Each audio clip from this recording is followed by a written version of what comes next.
Hello बच्चों, मैं अनुज Shukla physics online classes में आपका स्वागत करता हूँ। कैसे हैं बच्चों? पढ़ाई सभी की ठीक से चल रही है? उम्मीद है सभी बच्चे पूरी तन्मयता के साथ, पूर्ण मनोभाव के साथ अपनी क्लासेस पढ़ रहे होंगे। ओके, आज बेटा हम लोग ऊष्मीय प्रसार के आगे चैप्टर में बढ़ेंगे और आज का हमारा चैप्टर है ऊष्मा स्थानांतरण। ऊष्मा स्थानांतरण को हम लोग इंग्लिश में कहते हैं हीट ट्रांसमिशन।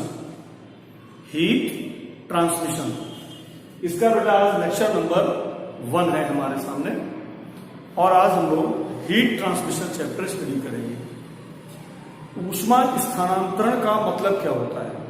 ऊष्मा स्थानांतरण का क्या अर्थ है? ऊष्मा स्थानांतरण का अर्थ होता है ऊष्मा का एक स्थान से दूसरे स्थान पर जाना।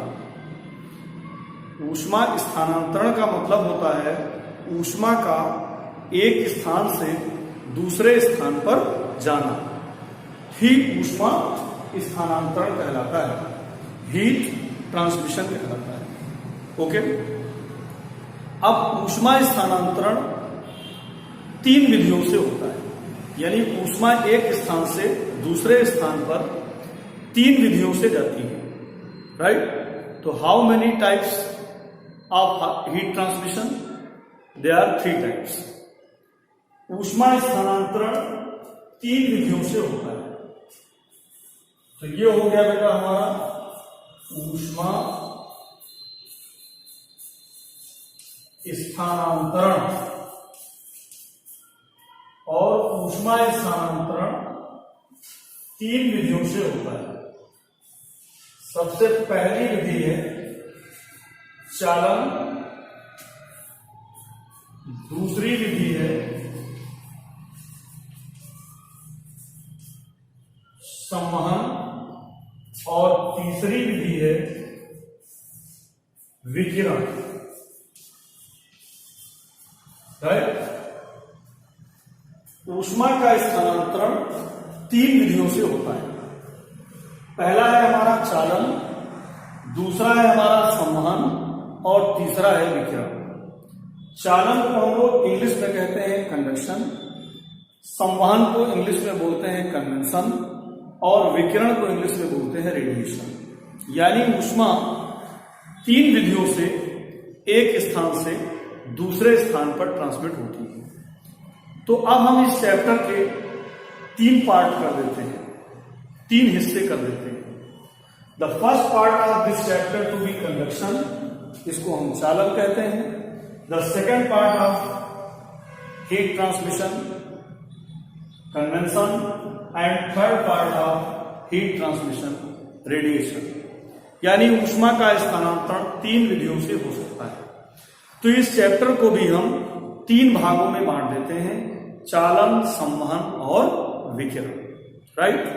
तो अब हम सबसे पहले फर्स्ट पार्ट पर डिस्कस करेंगे चालन विधि द्वारा ऊष्मा का स्थानांतरण कैसे होता है। क्लियर? तो पहले राउंड में हम चालन को एक्सप्लेन करेंगे, दूसरे राउंड में हम संवहन को एक्सप्लेन करेंगे और तीसरे राउंड में हम विकिरण को एक्सप्लेन करेंगे। तो सबसे पहला हमारा जो पार्ट है वो किसका है? चालन, कंडक्शन।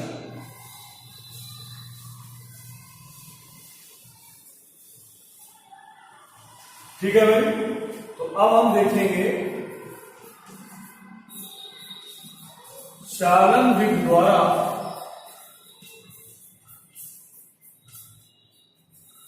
ऊष्मा का स्थानांतरण।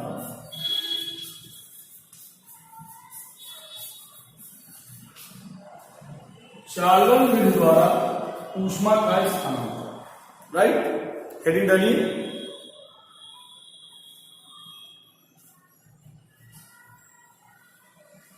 तो बेटा चालन विधि द्वारा ऊष्मा का स्थानांतरण कैसे होता है? आपको बता दें कि इस विधि द्वारा ऊष्मा प्रायः ठोसों में स्थानांतरित होती है। किसमें? ठोसों, यानी चालन विधि द्वारा ऊष्मा का स्थानांतरण प्रायः ठोसों में होता है, सॉलिड में होता है। जैसे किसी लोहे की ठोस क्षण में ऊष्मा का स्थानांतरण होना है, तो कैसे ऊष्मा का स्थानांतरण होगा? देखिए ध्यान से, ये मान लीजिए एक क्षण, ये इस क्षण का परिच्छेद क्षेत्रफल है और दूसरा ये परिच्छेद। क्लियर? हमने सबसे पहले इस परिच्छेद को ऊष्मा देना प्रारंभ किया। इस परिच्छेद को हमने कितनी ऊष्मा प्रोवाइड की? Capital Q. क्यू ऊष्मा हमने इस सेक्शन को सबसे पहले दी। जब इस परिच्छेद को आप ऊष्मा देंगे तो इस परिच्छेद पर जितने भी मॉलिक्यूल होंगे इस ठोस के, इस क्षण के, वो सब इस ऊष्मा को पहले बेटा ग्रहण करेंगे और ग्रहण करके अपना टेम्परेचर रेज करेंगे, यानी अपना टेम्परेचर बढ़ाएंगे। ठीक, समझ में आए? अब अगर हम यहां पर एक थर्मामीटर लगा दें,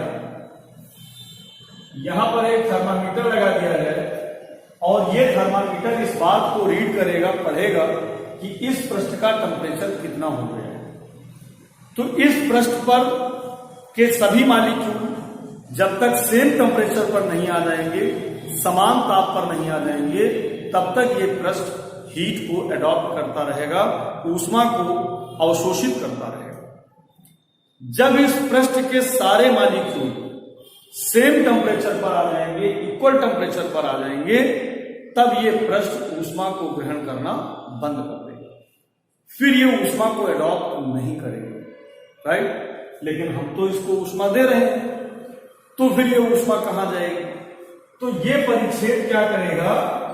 अब अपने बगल वाले परिच्छेद को, अपने पड़ोसी परिच्छेद को, इस ऊष्मा को ट्रांसमिट करेगा, स्थानांतरित करेगा। तो अब ये ऊष्मा इस परिच्छेद से इस परिच्छेद को मिलना प्रारंभ हो जाएगा और इस पृष्ठ पर जितने मॉलिक्यूल हैं वो अपना टेम्परेचर बढ़ाएंगे। सपोज कीजिए इस पृष्ठ पर जितने मॉलिक्यूल हैं उन्होंने अपना ताप कितने डिग्री सेल्सियस तक बढ़ाया? 100 डिग्री सेल्सियस तक। क्लियर?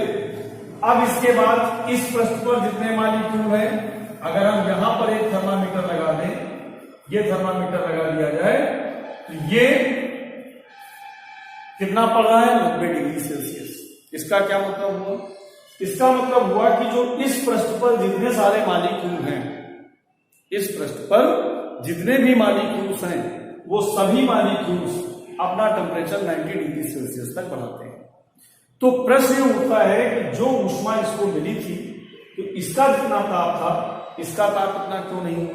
क्योंकि कुछ ऊष्मा इस क्षण के वक्र पृष्ठ से, इसके कर्व सरफेस से कहां चली जाती है? बाहर चली जाती है, मीडियम में ट्रांसफर हो जाती है। अगर हम इस ऊष्मा को बाहर जाने से रोक लें तो जितना टेम्परेचर इसका है उतना टेम्परेचर इसका भी किया जा सकता है। लेकिन अगर ये ट्रांसमिशन एटमॉस्फेयर में वक्र पृष्ठ के माध्यम से होता रहेगा तो फिर इसका तापमान इसके ताप से कम होगा। लेकिन इस पृष्ठ पर जितने मॉलिक्यूल होंगे उन सबका ताप समान होगा, इस पृष्ठ पर जितने मॉलिक्यूल होंगे उनका भी टेम्परेचर समान होगा। इसलिए ये दोनों ही पृष्ठ, चूंकि इन दोनों ही पृष्ठों के ताप समान हैं, इस पृष्ठों पर उपस्थित सभी अणुओं के, सभी मॉलिक्यूल्स के टेम्परेचर सेम है, इसलिए हम इन पृष्ठों को कहते हैं समतापी पृष्ठ। क्या कहते हैं? समतापी पृष्ठ, आइसोथर्मल सरफेस। क्या बोलते हैं? आइसोथर्मल सरफेस, समतापी पृष्ठ कहते हैं। अब इसके बाद बेटा जब इसका टेम्परेचर सेम हो जाएगा, इसके मॉलिक्यूल ऊष्मा स्थानांतरण करना बंद कर देंगे, तो फिर ये अपने पड़ोसी मॉलिक्यूल पृष्ठ को ऊष्मा स्थानांतरण करना प्रारंभ करेंगे और सेम एज इसका भी टेम्परेचर बढ़ना शुरू करेगा। कुछ ऊष्मा वक्र पृष्ठ के माध्यम से बाहर ट्रांसमिट हो जाती है, इसलिए जो ऊष्मा पिछले परिच्छेद को मिली थी वो ऊष्मा अगले परिच्छेद को प्राप्त नहीं होगी और इसका टेम्परेचर कितना हो जाएगा? 80 डिग्री सेल्सियस। लेकिन इस पृष्ठ पर जितने भी मॉलिक्यूल होंगे उन सबका टेम्परेचर 80 डिग्री सेल्सियस ही होगा। यानी ये पृष्ठ भी क्या कहलाएगा? समतापी पृष्ठ कहलाएगा। और इसके बाद ये पृष्ठ अगले परिच्छेद को ऊष्मा स्थानांतरित करना प्रारंभ कर देगा और ये पृष्ठ भी ऊष्मा को एडॉप्ट करके अपने टेम्परेचर को रेज करेगा, बढ़ाएगा। ये मान लीजिए 70 डिग्री सेल्सियस इसका टेम्परेचर हो जाता है। तो ये सारे पृष्ठ कैसे पृष्ठ कहलाते हैं? समतापी पृष्ठ कहलाते हैं, आइसोथर्मल सरफेस कहलाते हैं। चलिए, और इसमें भी कुछ हीट एटमॉस्फेयर में वक्र पृष्ठ के माध्यम से ट्रांसफर हो जाती है। अगर हम किसी भी प्रोसेस से इस वक्र पृष्ठ से जाने वाली ऊष्मा को रोक ले, ब्रेक कर दें, तो फिर सभी पृष्ठों के ताप समान किए जा सकते हैं। कंफर्म? बात समझ में आई?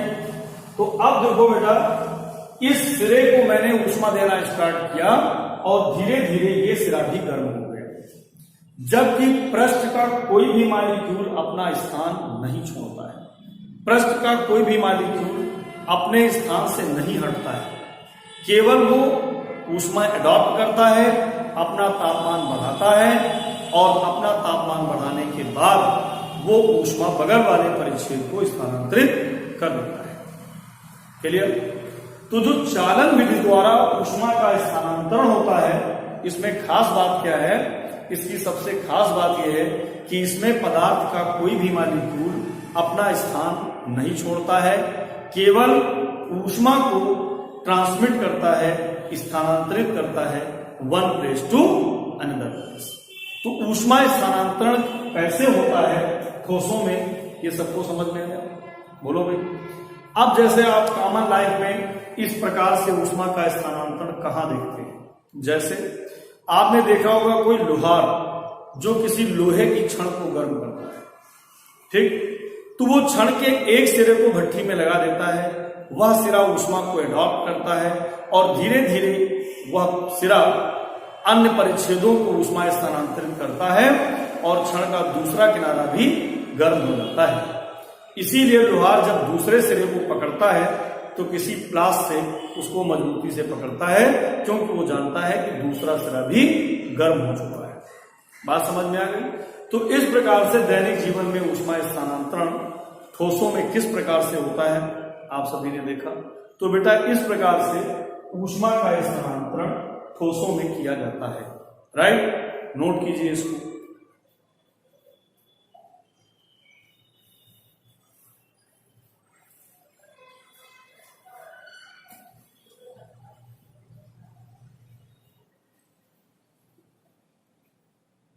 क्लियर बेटा? तो ये चीज सबको समझ में आ गई। अब देखिए, जिस समय ठोसों में ऊष्मा का स्थानांतरण हो रहा होता है, उस समय दो अवस्थाएं इस क्षण में पाई जाती हैं। कौन कौन सी? एक होती है ऊष्मा चालन की परिवर्ती अवस्था,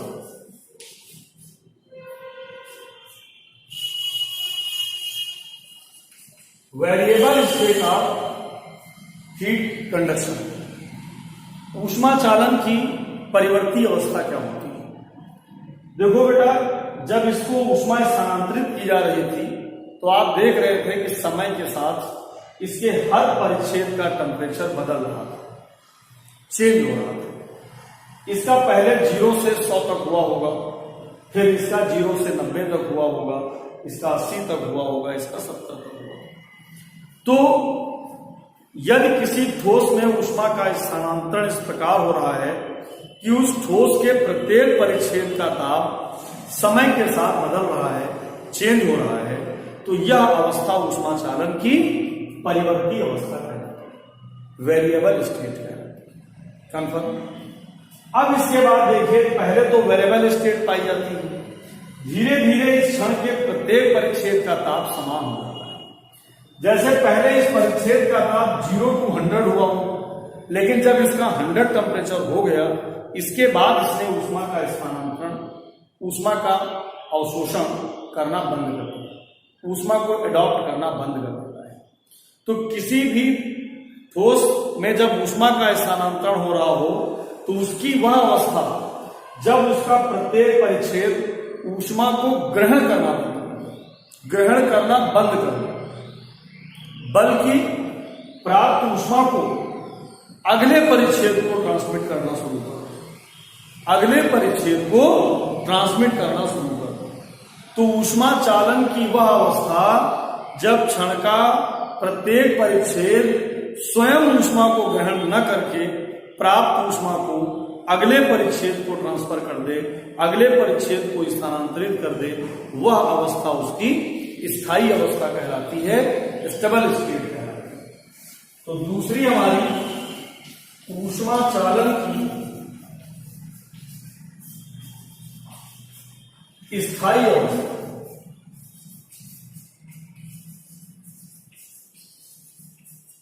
स्टेबल स्टेट क्या होती है सबको समझ में है।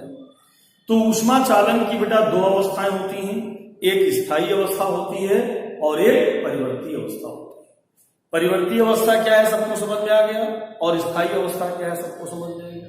दोबारा से मैं एक बार फिर डिफाइन कर रहा हूं। ऊष्मा चालन की वह अवस्था जिसमें उस क्षण के प्रत्येक परिच्छेद का ताप समय के साथ बदल रहा हो, परिवर्ती अवस्था कहलाती है। और ऊष्मा चालन की वह अवस्था जिसमें क्षण का प्रत्येक परिच्छेद स्वयं ऊष्मा को ग्रहण करना बंद कर दे और ग्रहण की गई ऊष्मा को अगले परिच्छेद को ट्रांसमिट करना स्टार्ट कर दे, यह अवस्था उसकी स्थायी अवस्था कहलाती है, स्टेबल स्टेट कहलाती है। क्लियर? यहां पर हमें एक विशेष भी देखेंगे, यहां पर हमें एक विशेष को भी देखना है। वो विशेष क्या है? अक्सर कर बच्चे स्थायी अवस्था का मतलब क्या समझ लेते हैं? अक्सर कर बच्चे स्थायी अवस्था का मतलब समझते हैं कि पूरी क्षण का ताप समान है। ये ध्यान रखिए, न्यूमेरिकल में भी आपको लिखा मिलेगा स्थायी अवस्था। तो स्थायी अवस्था का मतलब बच्चों के दिमाग में यह रहता है कि स्थायी अवस्था माने होता है कि पूरी क्षण का ताप समान है, राइट?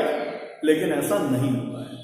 स्थायी अवस्था का मतलब ये कदापि नहीं होता है कि पूरी क्षण का ताप समान है, बल्कि स्थायी अवस्था का मतलब होता है क्षण के प्रत्येक परिच्छेद का ताप समान, क्षण के प्रत्येक परिच्छेद का ताप समान है। यानी the temperature of each section of the rod to be constant, but not the complete rod. उस पूरी क्षण का ताप एक समान नहीं होता है, उस क्षण के प्रत्येक परिच्छेद का ताप समान होता है। तो यही अवस्था उसकी स्थायी अवस्था कहलाती है। तो स्थायी अवस्था का मतलब आप ये कदापि ना निकालें कि पूरी क्षण का ताप समान है। स्थायी अवस्था का मतलब होता है क्षण के प्रत्येक परिच्छेद का ताप समान है। क्लियर बेटा? तो ये तीनों पॉइंट नोट कर लीजिए।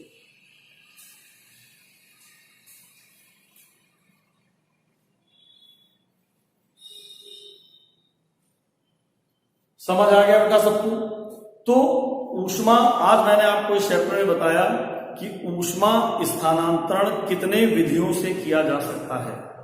ऊष्मा स्थानांतरण 3 विधियों से हो सकता है, चालन, संवहन, विकिरण, जिसमें मैंने आपको पहले आज स्टार्ट किया है चालन विधि द्वारा ऊष्मा का स्थानांतरण। चालन विधि द्वारा ऊष्मा का स्थानांतरण ठोसों में प्रायः होता है। ठोसों में किस प्रकार से ऊष्मा का स्थानांतरण होता है, और ऊष्मा स्थानांतरण की विशेषता ये है कि इस विधि से पदार्थ का कोई मॉलिक्यूल अपना स्थान नहीं छोड़ेगा, केवल हीट को ट्रांसमिट करेगा one section two another section. इसके अलावा मैंने आपको बताया ऊष्मा चालन की परिवर्ती अवस्था क्या होती है और ऊष्मा चालन की स्थायी अवस्था क्या होती है। स्थायी अवस्था का मतलब चालक क्षण के प्रत्येक परिच्छेद का ताप समान होता है, ना कि पूरी क्षण का ताप समान होता है, राइट? तो उम्मीद है बेटा आज का ये वीडियो सभी बच्चों को अच्छे से समझ में आया होगा। सारे बच्चे इसको ध्यान से इस वीडियो को पढ़ेंगे और अपने कॉपी में इसके नोट्स तैयार करेंगे, नोट्स बनाएंगे। क्लियर? तो उम्मीद है बेटा सभी को आज का वीडियो अच्छा लगा होगा, समझ में आया होगा। सभी बच्चे इसी प्रकार से ऑनलाइन पढ़ते रहिए और आगे बढ़ते रहिए। बहुत बहुत धन्यवाद। That's all for